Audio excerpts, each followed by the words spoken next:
자, 오늘 다니엘서 5장 24절부터 6장 2절까지 말씀입니다. 오늘 11월 28일 토요일 새벽 아침 다니엘서 5장 24절부터 6장 2절까지 말씀 함께 보겠습니다. 이제 어제는 하나님에 관하여 다니엘이 벨사살 왕에게 강조합니다. 하나님을 일어섰던 분입니다. 그리고 느부갓네살 왕에게 이러한 메시지를 전해주셨고, 결국 그는 지극히 높으신 하나님이 사람의 나라를 다스리고 자기의 뜻대로 누구든지 그 자리에 세우시는 줄을 느부갓네살 왕이 깨달았습니다. 근데 벨사살 왕은 그것들을 알지 못합니다. 그것들을 깨닫지 못했습니다. 아직도 마음을 낮추지 못했습니다. 당신 교만합니다. 하나님에 관하여, 그리고 하나님의 거룩 앞에 그 사람의 그 실존을 향하여 정확하게 이야기를 하고 있습니다. 그리고 오늘 이제 기록된 말씀을 이제 해석하기 시작합니다. 자, 25절 보십시오. 기록된 글자는 이것이니 메네 데겔 우바르신. 자, 그 글을 해석합니다. 26절 메네 동그라미 치시고요. 메네라는 원래 뜻은 계수하다, 세다라는 뜻입니다. 계수하다, 세다라는 거예요.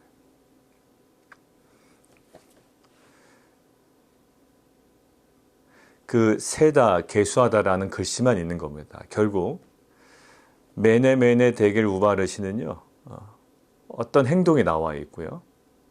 그게 답니다. 그런데 사전적 의미를 전달하려는 것이 아니에요. 지금 다니엘은 메네라는 것은 계수하다란 뜻입니다라는 것을 전하는 게 아니고 지금 아람어거든요.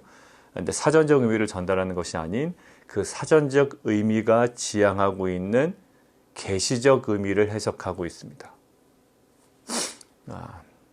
다니엘은 무엇을요? 그 사전적 의미를 전달하는 데 있지 않아요. 그 의미 속에 담겨져 있는 지향하고 있는 계시적 의미를 지금 알려주고 있습니다. 우리는 어떤 것을 알면서 살아야 될까요? 무엇을 깨달으면서요? 그냥 표면상 보이는 그 사전적 의미, 그 표면적 의미를 알고 거기에 만족하고 또 그것으로 해석하는 자가 아니라, 우리의 눈에 보이는 사건이 있습니다. 표면적 사건은 뭘까요? 모세에게 나타난 표면적 사건은 그냥 떨개나무가 불타는 겁니다. 근데 타 없어지지가 않는 거예요. 그냥 그게 과학적으로, 사이언스로 좀 이상하다라고 그냥 넘길 수 있어요. 그게 표면적 의미입니다. 표면적 사건이에요. 그런데 그 표면적 사건 속에 하나님께서 계시하시죠. 무엇을요? 하나님의 부르심이 거기에 있습니다. 떨기나무하고 부르심하고 무슨 상관이 있나요? 아무런 상관이 없잖아요. 그런데 하나님은 우리의 눈에 보이는 가시적인 사건과 가시적인 현상을 통하여 하나님을 드러내십니다. 그거의 가장 완전한 것은 무엇일까요? 말씀이에요. 이 말씀이 우리에게 무슨 상관이 있나요? 지금 다니엘에게 주셨던 말씀, 그리고 벨사살 왕에게 주셨던 말씀이 나에게 무슨 상관이 있나요? 1차적인 의미는 끝났습니다. 1차적인 성취는 끝났어요. 그런데 하나님의 말씀은 살아있고 운동력이 있어 좌우에 날선 어떤 것보다도 예리합니다. 그래서 이 1차적인 성취는 이루었지만 하나님의 말씀은 어떻게 성취된다? 2차, 3차 확장되어 가면서 성취되더라는 거예요. 우리와 상관없고요. 이거는 수천 년 전의 일이에요. 그런데도 불구하고 우리는 이 말씀이 우리 삶 가운데 단순히 사전적 의미나 표면적 어떤 현상이나 사건이 아니라 우리의 삶 가운데 지금도 역사하시고 지금도 하나님의 마음과 뜻을 계시하시는 살아계신 하나님의 말씀인 줄 믿습니다. 오늘도 그러한 감격과 또 기대감 속에 말씀 앞으로 나아가는 귀한 사랑하는 빛과 소금 교회 성도님들 되시기를 주님의 이름으로 축원합니다. 자, 사전적 의미를 전달하는 것이 아니라고 했습니다. 자, 그러면 다니엘은 이 의미를 어떻게 해석하고 있는가 한번 보겠습니다. 메네라는 계수하다, 세다라는 것이죠. 근데 계수하다, 세다라는 것을 무엇으로 해석하는가 여기 나와 있습니다. 하나님이 이미 왕의 나라 시대를 세웠습니다. 여기서 그 동사를 사용하고 있네요. 무엇을 계수하셨다고요? 하나님이 왕의 나라의 시대를 다 계산하고 계셨습니다. 매네 매네 두 번이나 반복되죠. 빠짐없이 아주 정확하게 강조하는 겁니다. 하나님께서 다 계산을 하고 계셨습니다. 근데 그것을 끝나게 하셨습니다라는 거예요. 매네매네라는 계수하다라는 이 단어를 통하여 하나님께서 계시하시는 음성을 지금 들려주고 있죠. 자, 두 번째 데겔입니다. 27절. 데겔은 어떤 뜻이냐면 저울로 무게를 달아보다라는 뜻이에요. 무엇을 달아보셨냐 하면 하고 왕을 저울에 달아보았습니다라는 거예요. 이 사전적 의미 속에 하나님께서 계시하시는 음성을 들려줍니다. 하나님께서 왕을 저울에 달아보았습니다. 근데 어때요? 부족함이 보였다라는 거예요. 함량미달이라는 겁니다. 함량미달. 자, 그리고 마지막 우바르 시인인데, 우바르 시인인데 여기는 베레스라고 나와 있죠. 우는요 접속사예요. 그냥 그리고라는 뜻입니다. 메네메네 데겔 그리고 바르신이란 말이에요. 바르신인데 또 베레스인가요? 바르신은 복사입니다. 거기 영어 성경에 나와 있죠. 파르신이라고 나와 있죠. 그 복수고요. 여기 28절에 있는 페레스라고 나와 있죠. 영어 성경에 이 페레스는 단수형이에요. 그러니까 같은 단어입니다.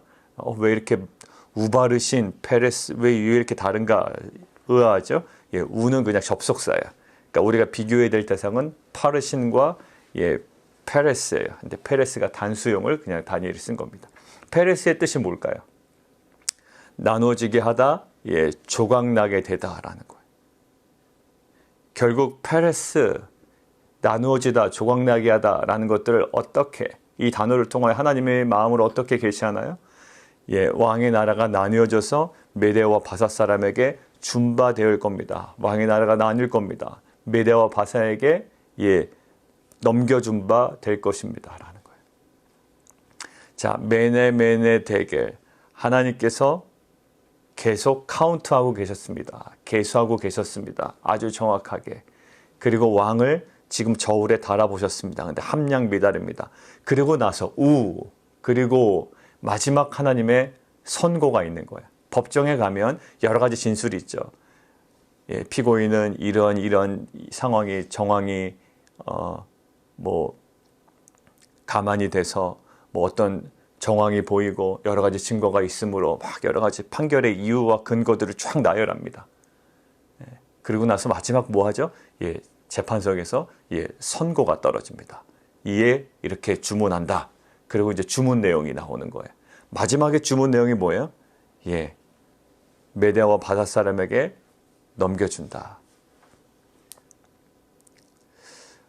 결국 하나님께서는 이 바벨론과 그리고 이 벨사살 왕 그리고 모든 시대를 통하여 계속 계수를 하고 계셨던 거예요. 계산을 하고 계시고 마지막 벨사살 왕의 왕을 저울에 달아 보셨다라는 거죠. 하나님께서는 우리의 인생도 이렇게 계속 계수하시고 또 달아보고 계시는 줄 믿어요.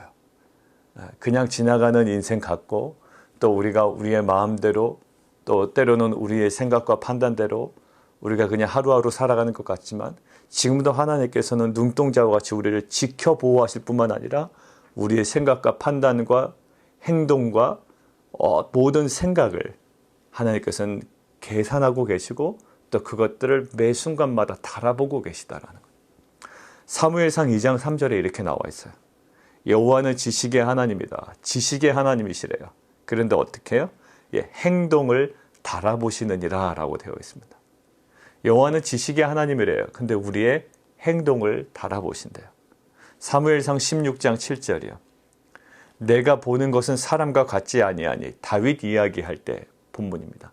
내가 보는 것은 사람과 같지 아니하대요. 사람은 어디를 본다? 외모를 보거니와 나 여호와는 어디를 본다? 중심을 보느니라. 왕상 8장 39절에서 이렇게 나와 있습니다. 주는 계신 곳 하늘에서 들으시고 사하시며 각 사람의 마음을 아시오니 그들의 모든 행위대로 행하사 갚으시옵소서. 주만 홀로 사람의 마음을 다 아심이니이다. 지식의 하나님께서 우리의 뭐를 아신다고요? 예, 우리의 생각과 마음과 행동을 감찰하시고 계산하시고 그것들을 다 헤아리고 계시다라는 거예요. 우리가 시편 139편을 보면 제가 읽어드리겠습니다. 여호와여 주께서 나를 살펴보셨으므로 나를 아시나이다. 나를 어떤 부분을 아실까요?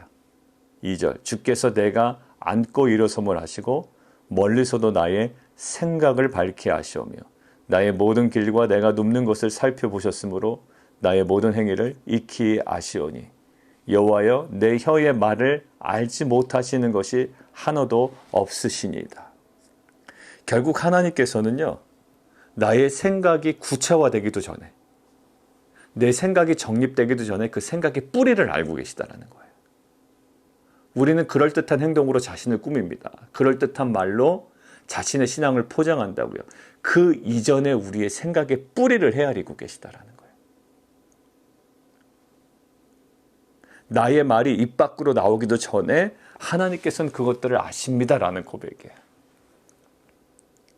우리는 입술의 고백이 중요하다고 했지만 사실 하나님 앞에서는 우리의 고백 이전에 마음의 중심 상태를 하나님께서는 이미 다 헤아리고 계시다라는 거예요. 오늘 지금 벨사사랑이 왜 이렇게 나라가 난이되고 끝장이 납니까? 예, 결국 그는 교만했고요. 그는 하나님을 경배하지 아니하고 우상 숭배합니다. 자기가 알지 못하는 그런 금과 은과 여러 가지 나무와 쇠로 만든 우상에게 막 절합니다. 그것들을 경배한다고요. 그러나 그 모든 것 중에 벨사살 왕의 마음에 아마 중심을 보고 계셨을 거예요.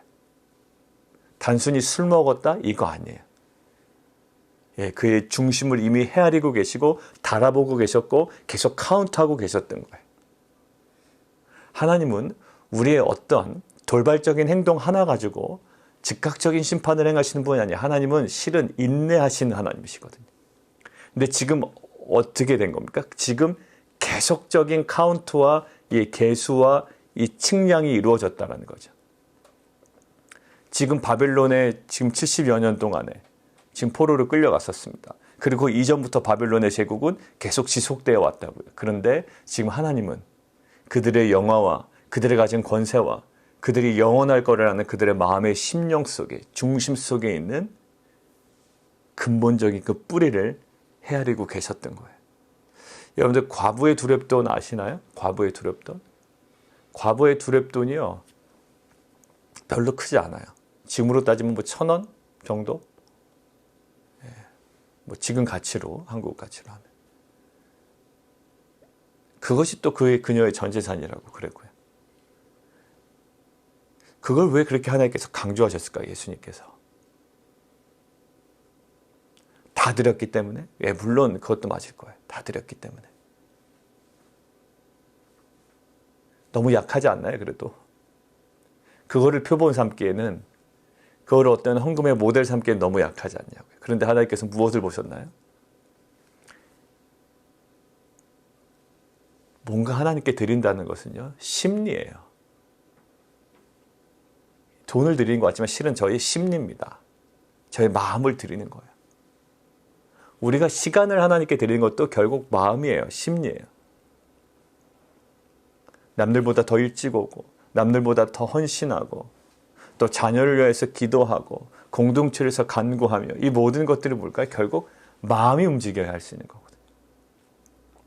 결국 우리가 흔히 세상 말로 얘기하는 이 과부의 두렙돈을 들 때 과부에게 보였던 모습은 뭐냐면 이 영적 아우라가 있었던 거예요.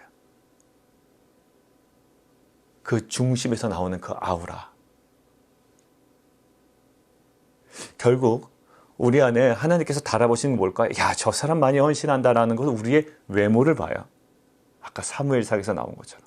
근데 하나님은 우리의 중심을 보시고 속지 아니하시는 분이에요. 팀 켈러 목사님의 그 설교라는 그 책을 이렇게 쭉 읽고 있는데요. 거기서 보면 설교자들이 대부분 또 말씀을 전하는 사람들이요. 맨 처음에 형식에 굉장히 치중한대요. 아, 말을 조금 더 느리게 할까? 진지한 표정을 지을까? 이럴 때 간절히 호소하는 어떤 손짓과 이런 것들을 할까? 뭐 한대요. 근데 그거는 읽힌다는 거예요, 나중에 다. 아, 저게 쇼구나라는 게 읽힌다라는 거예요.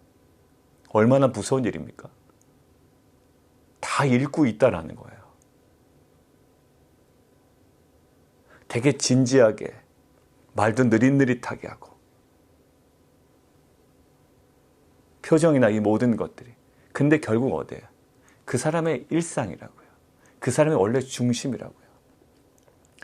호소력보다 중요한 건 마음의 중심이에요. 아, 그거 앞에 저는 가슴이 턱 막히더라고요. 사람도 캐치하는데, 사람도 저거 이상하다라고 캐치하는데, 하나님은 어떻게 정확하게 달아보고 계시다라는 거예요. 그럼 우리가 드릴 게 뭘까요? 더 많은 훈련? 아니요. 더 많은 훈련은 오히려 독이 돼요. 왜? 쇼하는 거잖아요. 결국 하나님의 그 임재 속에 들어가서 그 하나님을 경험하는 거예요. 마음을 온통 쏟아 부으는 거예요. 우리의 마음을. 거기서 해결되는 거예요. 뭐 망하던 흥하던 거기서 완전 하나님의 그 지적질을 당하건 책망을 받건 거기서 해결을 되게 되죠. 왜? 지금 벨사살 왕은요, 어디서 실패했을까요? 예, 중심에서부터 실패한 거예요. 아주 근본적인 것에부터 실패한 겁니다. 왜? 하나님은 그 부분을 카운트하셨기 때문에. 여러분들, 행위에서 실패한 사람들 얼마나 많아요? 아브라함 보세요. 아브라함. 애굽으로 가잖아요. 다윗 보세요. 다윗 우리가 그렇게 칭찬했지만 다윗 보세요. 옥상 위에 올라가가지고 그 여자 눈에 보이니까 그 넘지 말아야 될 선을 넘어버리잖아요.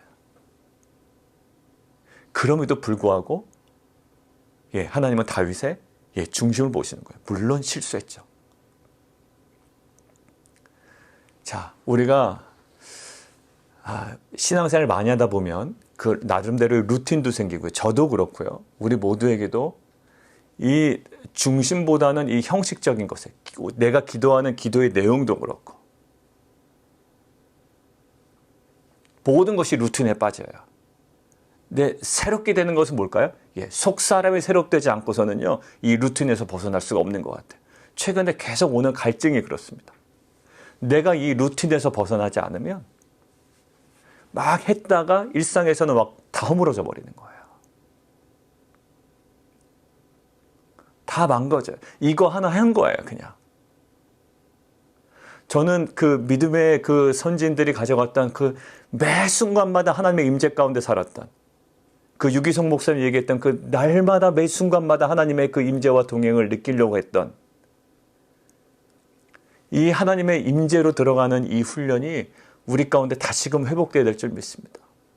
잠깐 큐티하고 설교하고 묵상의 포인트 뽑아내고 모든 일상은 다 우리의 마음대로 살아가는 것이 아니라 우리의 중심을 달아보신 하나님 앞에 우리가 정직하게 다시금 돌아가는 이 거룩이 우리 가운데 회복되기를 원합니다.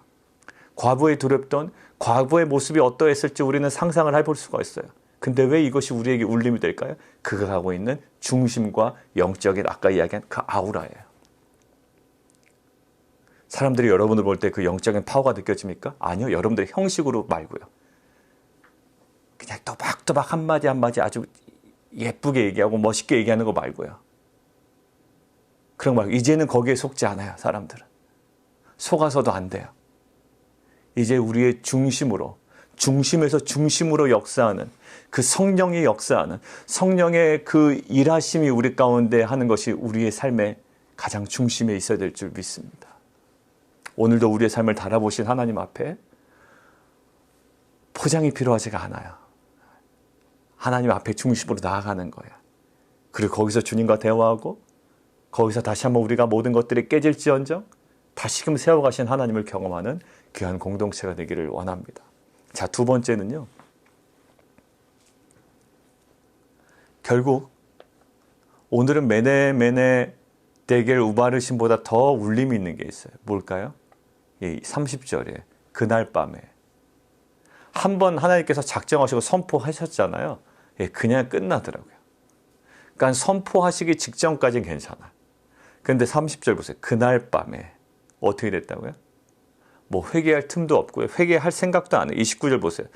벨사살 왕이 이 정도 들었으면 야 너희 나라 끝났다. 다 계산났다. 너 함량 미달이다. 두 나라로 나뉜다.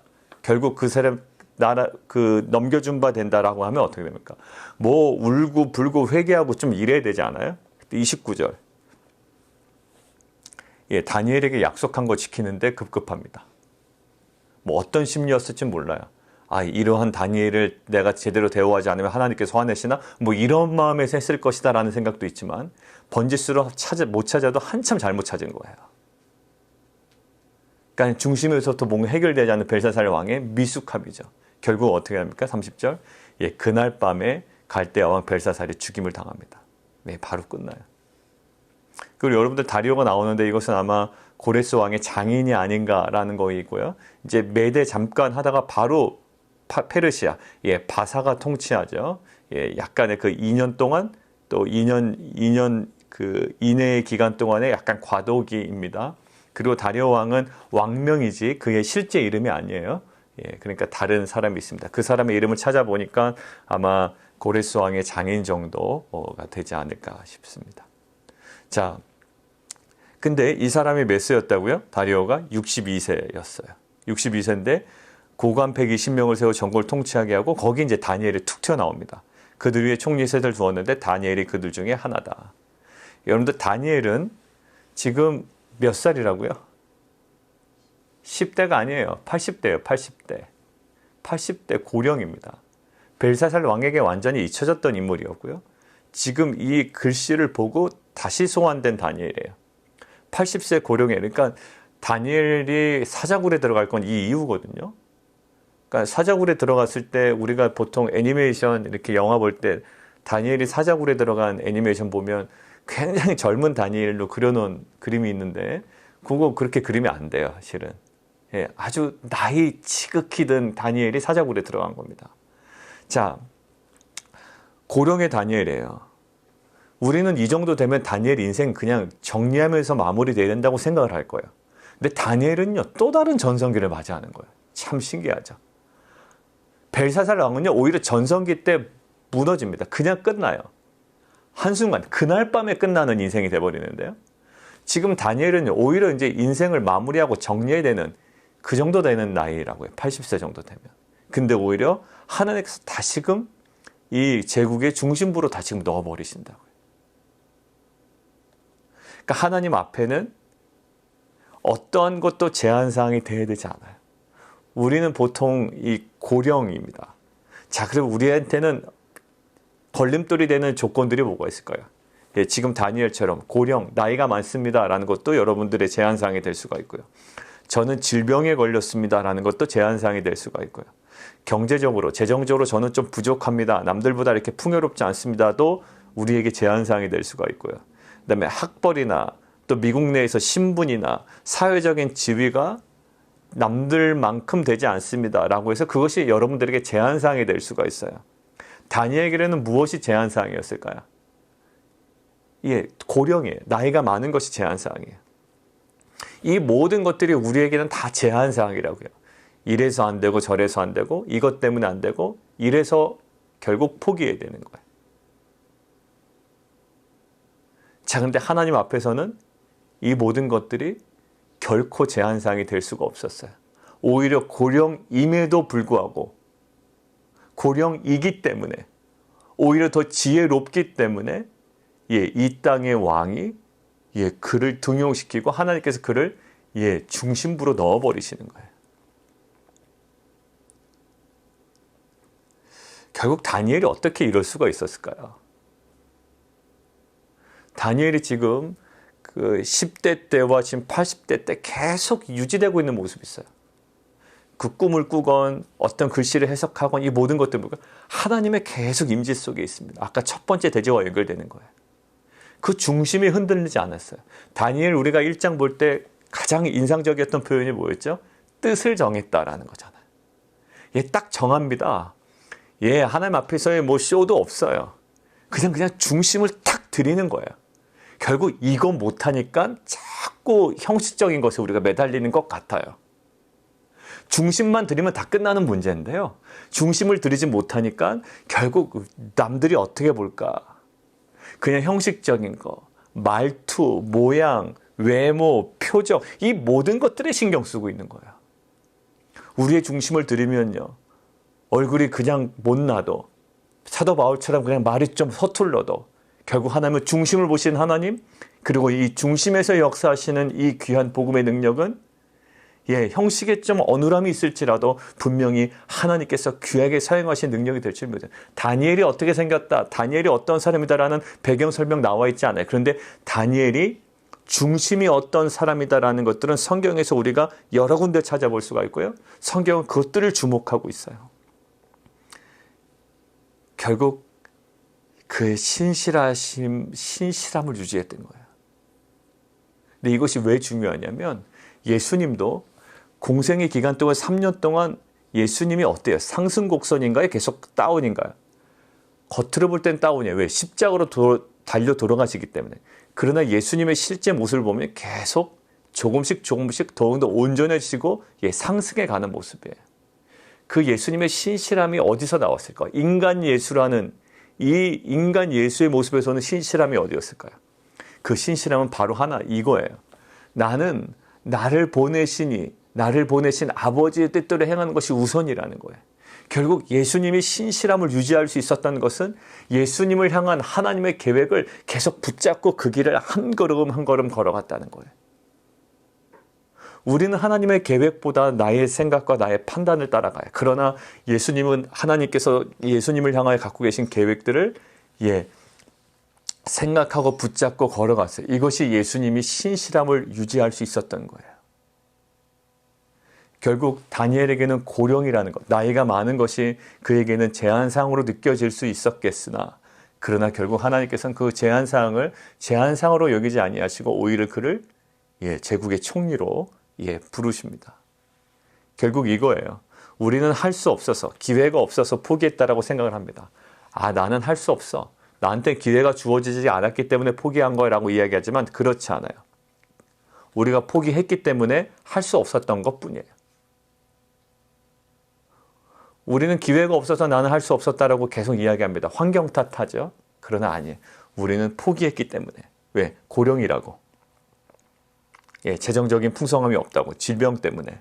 학벌, 신분, 사회적 지위의 부족함으로 우리가 포기했기 때문에 결국 할 수 없었던 것뿐이에요. 우리가 이것을 할 수 있다라고 하면 또 우리가 세상적인 어떤 성공을 이야기하지만 그렇지 않아요. 하나님 나라를 위한 거예요. 그것이 이 땅의 성공으로 보이지 않을 수가 있습니다. 그러나 하나님의 나라를 위하여 그 어떠한 것도 제한을 두지 않아요. 그것의 결정적인 지점이 어디였나요? 그게 바로 십자가였어요. 그 예수님께서 성취하셨던 그 구속사는요, 십자가라는 죽음도 그 사역의 제한사항이 아니었다고요. 오히려 그 죽음을 통하여 부활과 생명과 구원의 역사가 일어났어요. 심지어 그 죽음도 걸림돌이 되지 않았다면 우리가 지금 느끼고 있는 여러 가지 부족과 결핍과 매임과 상함도 결국 하나님 나라를 위해서는 그 어떠한 것도 걸림돌이 되지 않는다라는 거예요. 우리의 중심만 정말 하나님께 온전히 드릴 수 있다면 하나님께서는 중심을 살피사 우리의 마음을 살피사 그 모든 우리의 삶의 흔적들을 통하여 하나님의 나라의 그 영광을 드러내실 줄 믿습니다. 함께 기도하겠습니다. 엉뚱한 데 신경을 쓰고 있는 것 같아요. 하나님 면전 앞에 살아가고 하나님께 중심을 내어드려야 되죠. 거기서 내가 거리낌이 없어야 되는데 그거의 거리낌을 다 가지고 사람 앞에 자꾸 서는 거예요. 그 자리를 회피하는 겁니다. 이 시간 하나님께서 계수하고 계시고 달아보고 계시는 것은요, 결국 우리의 생각과 마음의 뿌리의 근원을 달아보고 계시는 거예요. 우리는 뿌리는 감추고 겉에 화려함을 가지고 신앙생활 할 때가 너무 많아요. 저 같은 목사도 그렇고요. 리더도 그렇고 신앙생활 많이 하면 할수록 보이는 아우라를 가지고 살아갑니다. 아니요, 그런 거 아니에요. 신앙은 결코 그런 게 아니다. 옆에서 보면 다 알아요. 아주 가까이서 얼마나 가식적인지, 얼마나 외식하고 있는 것인지. 그래서 예수님이 그렇게 가식적이고 외식하는 자를 그렇게 책망하셨던 것 같아요. 왜? 거기에 한번 빠져들어가면 헤어나올 길이 없기 때문이죠. 우리의 모든 것들을 달아보시기 때문에 헌금 더 열심히 드리고 헌신해야 되겠다, 이거 아는 거 아니에요. 오늘은요, 우리의 중심을 달아보신 하나님 앞에 우리가 정직해야 됩니다. 왜? 하나님은 카운트를 이쪽을 하고 계신데 우리는 다른 쪽을 계속 풍성하게 만들 필요 없잖아요. 예, 지금 우리의 중심과 우리의 생각의 뿌리를 계산하고 계시고 측량하고 계시고 달아보고 계신 하나님 앞에 우리가 오늘 좀 더 정직하게, 또 더 투명하게 주님의 임재 속으로 나아가기를 원합니다. 우리 함께 좀 기도하며 나아가도록 하겠습니다. 우리 함께 또 기도할까요? 27절에 대개 왕을 저울에 달아보니 부족함이 보였다라는 거예요. 아마 우리가 스스로 착각할 수도 있을 겁니다. 우리는 부족함이 없다라고 생각할 거예요. 그런데 부족함이 많다라고 얘기할 겁니다. 아마 바리새인들이 헌금하고 이 서기관들, 유대인들이 헌금을 막 쩌렁쩌렁 막 거기 돈을 던지면서 할 때 막 부족함 없는 헌금을 한다라고 생각했을 거예요. 근데 과부의 두렵던 아주 그냥 누가 볼까봐 몰래 이렇게 넣고 가는, 도망치듯 헌금하는 이 과부의 모습은 오히려 부족함이 없었다라고 합니다. 요한계시록 마찬가지죠. 나는 부유하다, 나는 모든 것들이 풍족한 자다 그러는데 오히려 벌거벗겨져 있습니다. 그러니까 지금 잘못 판단하고 있는 거예요. 너는 지금 완전 벌거벗음이다 라고 얘기하는데 아닌데 나는 부유하다 이러는 거예요. 하나님의 측량과 우리의 측량이 전혀 다른 지점에 가 있지. 우리의 하나님의 시선이 우리 가운데 회복되기를 원합니다. 하나님, 우리가 스스로 부족함이 없습니다. 왜? 눈에 보이는 거 가지고 저희의 재산 보십시오, 저희의 집 보십시오, 저희 어떤 모든 사회적인 지위 보십시오, 저희 학벌 보십시오, 부족함이 없습니다, 감사합니다 그러지만 하나님께서는 우리를 측량하시고 넌 너무나도 부족하다라고 얘기하실 수가 있어요. 우리가 벌거벗고 있는지, 우리가 정말 부족한 자인지 하나님의 시선으로 다시 돌아보는 귀한 하루 되기를 원합니다. 다시 한번 우리 기도할까요? 우리 다시 한번 또 한 가지 더 기도합니다. 지금 다니엘은 고령입니다. 80세가 넘었어요. 이제 인생을 좀 마무리하면서 정리해야 될 시기라고 아마 우리는 생각할 겁니다. 무슨 제국의 요직에 다시 들어가나, 고령이라는 나이 때문에 그렇게 생각을 하거든요. 그런데 하나님께서는 그 다니엘에게 제한상이라고 여겼던 그 고령을 전혀 오히려 고려하지 않아요. 그것들 제한 두지 않으신다고요. 우리 안에 제한 두고 있었던 것이 있습니다. 하나님, 저는 이 정도 수준밖에 안 되고 질병이 있고 나이가 많고 재정적으로 부족하고 학벌이나 신분이나 사회적인 지위나 신앙의 경륜조차도 하나님 내세울 것이 없다라고 이야기하지만 하나님의 나라는요, 그렇게 눈에 보이는 것으로 확장되는 것이 아니에요. 십자가를 통해서도 인간을 구원하는 놀라운 구원의 역사가 일어났잖아요. 우리가 하나님께 조금 더 헌신했으면 좋겠습니다. 이것은 더 많은 시간을 드리라는 것도 아니고요, 헌금을 더 많이 하라는 것도 아니에요. 우리의 중심을 드리는 거예요. 하나님, 있는 내 모습 그대로 하나님께 내어드립니다. 하나님, 나를 받아 주시옵소서. 하나님, 정말 주 앞에 신실한 자가 되게 하시고 중심을 내어드리는 자가 되게 도와 주시옵소서. 우리 함께 기도하며 나가도록 하겠습니다.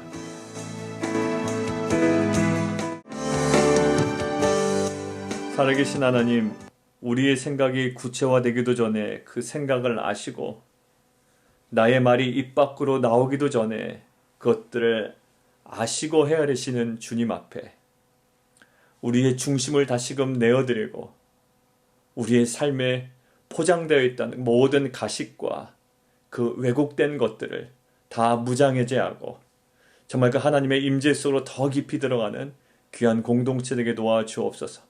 진정으로 그 안에 자유함이 있음을 우리로 하여금 알게 하시고 매 순간마다 하나님과 동행하며 그 임재 속에 우리에게 허락된, 또 우리의 인생을 허락하신, 우리에게 생명을 허락하신 하나님의 뜻을 주목하며 또 신실하게 살아가는 귀한 믿음의 공동체 될 수 있도록 은혜 베풀어 주옵소서.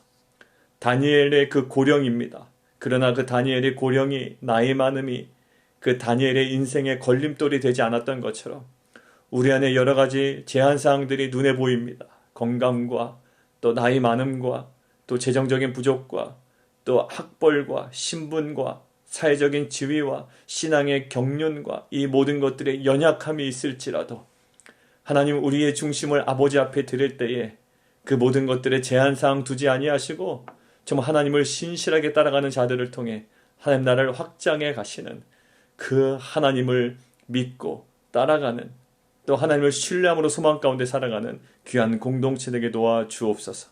예수 그리스도 이름으로 감사하며 기도드리옵나이다.